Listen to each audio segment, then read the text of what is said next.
Continuamos aquí en Vladimir a la Una, conversando de teatro. Y tenemos con nosotros a Octavio Arbeláez, quien es director de teatro en Colombia, en Manizales, también en otras ciudades, ¿no? En Medellín. ¿Y en dónde más? Y en Bogotá. Y en Bogotá. También, además, teatro y música, ¿no? Sí, en realidad Bienvenido, dirijo un festival de teatro, encantado. Un placer, muchas gracias por venir. Dirijo festivales de teatro y dirijo mercados musicales. Ahora, en el caso del teatro en Colombia, usted estuvo participando en el Festival Internacional de Teatro de Venezuela. ¿Cómo estamos nosotros acá con respecto a lo que se viene haciendo en Colombia en materia de teatro? En realidad, el contexto latinoamericano, Venezuela siempre ha sido un referente importante, y particularmente Caracas. Entonces, el que se recuperen esos espacios y que para Latinoamérica vuelva a redimensionarse un festival de la importancia que siempre ha tenido la escena teatral venezolana es singularmente importante. Por eso es que estamos aquí. Trabajamos en una red euroamericana de festivales de teatro y queríamos brindar ese apoyo y estar realmente presentes en un momento de renacer y de revinculación del teatro venezolano con Latinoamérica. Ahora, Colombia, un país en el cual, bueno, la violencia ha dejado una huella profunda, un conflicto armado de más de 50, 60 años, confrontación, grupos armados de distinta naturaleza, paramilitares, narcotráfico, grupos guerrilleros, en fin. En medio de eso, la actividad cultural nunca se paralizó. Por el contrario, quizás a partir de la actividad cultural es que nació la esperanza de que podían cambiar las cosas, ¿no? Y un ejemplo es Medellín. Me gustaría que habláramos un poco de eso, porque nosotros estamos, por supuesto, en una situación muy distinta a la de Colombia en cuanto a un conflicto armado, pero con algunas señales que nos preocupan en materia de inseguridad, de violencia, y ustedes tienen una experiencia interesante en el tema del rescate de los espacios públicos, que es fundamental en ese sentido, ¿no? Sí, en Medellín se construye un discurso que va, como decía el alcalde Fajardo, que es el primero en el periodo reciente de los últimos 12 años, que era de la construcción de un espacio para la esperanza. Se pasó del miedo a la esperanza, como bien decía él. Pero el sector cultural tuvo un papel protagónico fundamental en esa aparición de la esperanza y fue mantener la llama viva. Cuando en un momento, por ejemplo, las fuerzas oscuras, que es como eufemísticamente se llamaban a los narcos y a las violencias, porque no podemos llamar la violencia, sino las violencias. Las violencias de distinta naturaleza. Exacto, y de muchas fuentes. Cuando ocurrió ese fenómeno en Colombia y cuando en Medellín mandaban a que la gente se acostara temprano, una especie de toque de queda no declarado por parte de los narcos, decían una frase de estas bastante amenazantes y muy sutiles: a los niños buenos se acuestan a las 8, a los niños malos los acostamos nosotros. Pues el movimiento cultural decidió combatir esto con cultura. Entonces, ningún espacio se cerró, siempre permaneció abierto. Todas las representaciones teatrales, todas las salas de conciertos, todas las exposiciones se hicieron y nos acompañábamos todos. Era difícil, fue un momento en que tuvimos que perseverar y mantener un poco la puerta abierta y la luz encendida para que en realidad esa perseverancia condujera a lo que más tarde llamó el alcalde Alonso Salazar una especie de revolución cultural pacífica. Ahora, ¿cuáles fueron los obstáculos que ustedes debieron vencer para que eso se pudiera concretar? Primero, el miedo. Es decir, había un viejo director de cine alemán que hablaba de que el miedo corroe el alma.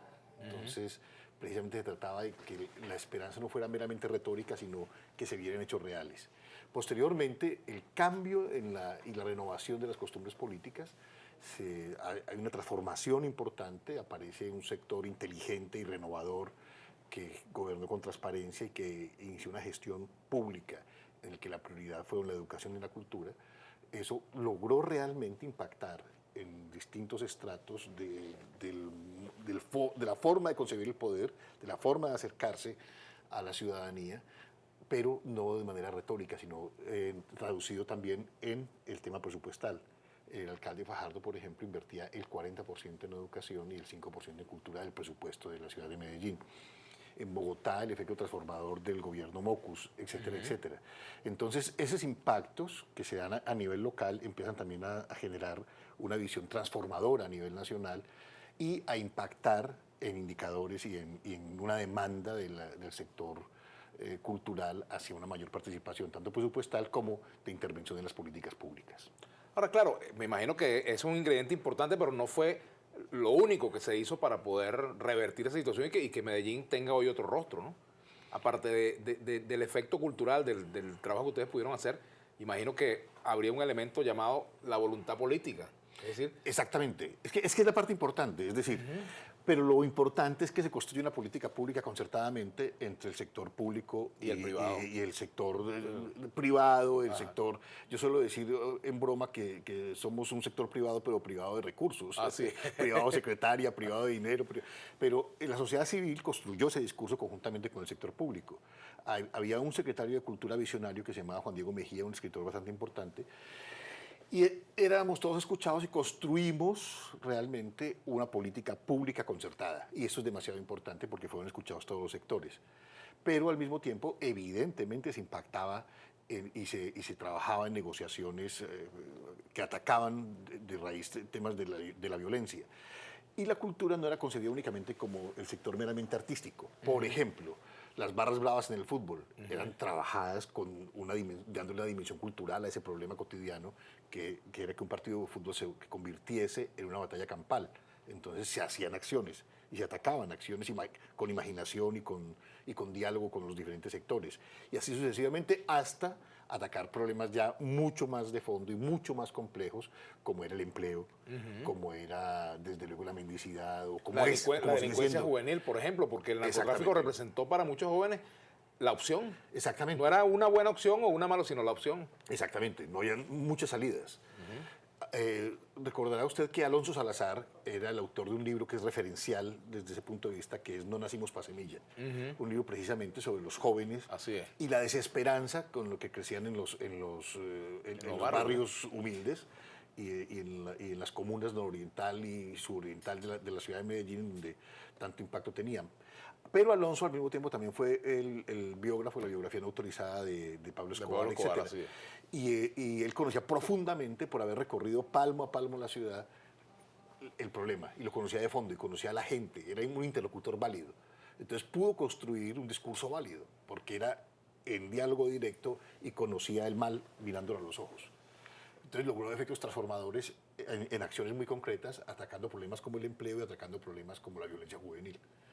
Desde luego, él decía una frase que me parece que es bastante reveladora, y es, cuando creíamos haber tenido las respuestas, aparecieron nuevas preguntas. Y cómo responderlas es como debe el funcionario atacar los problemas. Cómo responder esas nuevas preguntas, cómo construir nuevos discursos. Pero, y aquí viene el reto importante, y por qué me imagino yo que estoy invitado a este programa y por qué hablamos desde aquí, es porque lo atacaron desde una dimensión cultural de los problemas, desde la transversalidad del eje cultura y desarrollo. ¿Por qué la cultura podía incidir en el desarrollo local y por qué podía lograr una mayor participación ciudadana y por qué la educación podía también tener un efecto transformador? No, por supuesto, porque fíjense, hay un tema esencial en esto. Primero, el rescate del espacio público, ¿no? El rescate del espacio público no es con mira solamente a que la delincuencia se repliegue, sino a que el ciudadano pueda vivir, digamos, cosas de las cuales se priva no solamente por el tema de la inseguridad, sino porque no se le da espacio para hacerlo. Exactamente, eso se lo debemos realmente en Colombia al alcalde Mocus, al alcalde de Bogotá, Antanas Mocus. Mocus y un equipo interdisciplinario que trabajaba en la Secretaría de Cultura de Bogotá trabajó un discurso que era los eventos al parque. Entonces empezaron a hacer rock al parque, que hoy día es probablemente el festival público de rock más importante de toda América Latina, con 150.000 espectadores, etcétera. Pero también hacían ópera al parque, cine al parque, todas las manifestaciones culturales con la apropiación pública de los espacios. Es decir, que fueran para la gente, que los usara y que además fueran hermosos. Pero también todo pasaba por un elemento fundamental, y era el ataque a las formas de corrupción de la administración y la gestión pública. Había transparencia en la gestión, entonces la gente respondía. Incluso llegaron, en el caso Mocus, a voluntariamente pagar un sobreimpuesto, es decir, tenías el 100% y tú pagabas el 110% porque lo veías reflejado en la mejora de la vida urbana. Entonces, estas acciones fueron imitadas por muchos de nosotros en el resto del país. Yo he tenido la fortuna de trabajar tanto en Bogotá como en Medellín, y en mi ciudad natal, que es Manizales, que es donde hago un festival de teatro, que es el más antiguo de Latinoamérica, tratando de hacer que estos elementos culturales impacten en la ciudadanía y que la apropiación del espacio público significa disfrute, significa gozo y signifique, que es una teoría arquitectónica de los urbanistas, signifique evidentemente transparencia en la relación del espectador, del ciudadano, del transeúnte con su ciudad y el que la delincuencia sea un poco oscurecida, apartada. Vamos a hacer una pausa. Al retorno seguiremos conversando con Octavio Arbeláez, quien es director de teatro de Manizales y también ha hecho actividad cultural tanto en Medellín como en Bogotá. Ya.